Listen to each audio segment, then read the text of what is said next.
बातमी लातूरमधून. लातूरच्या हिरेमठ पेट्रोल पंपावरती टाकण्यात आलेल्या दरोड्याचा छडा लावण्यात पोलिसांना यश आलेलं आहे.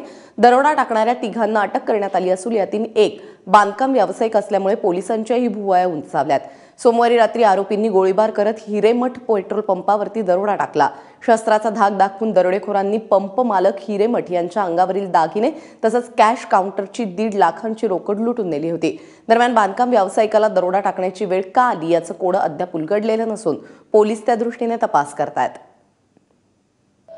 त्या ठिकाणी 3 आरोपींना आम्ही अटक केलेली आहे. महत्त्वाचा सुगाव म्हणजे सीसीटीव्ही फुटेजमध्ये त्यांनी तोंडाला त्या ठिकाणी मास्क बांधलेले होते, परंतु सीसीटीव्ही फुटेजमध्ये त्यांचे कपडे, बॉडी लँग्वेज आणि काही अंतरावर आम्हाला त्यांचे कपडे मिळून आले. याच्यावरून आम्ही त्या ठिकाणी माहिती काढून, आमचे काही बातमीदार असतात त्यांच्याकडून माहिती काढून हा पूर्ण गुन्हा आम्ही डिटेक्ट केलेला आहे.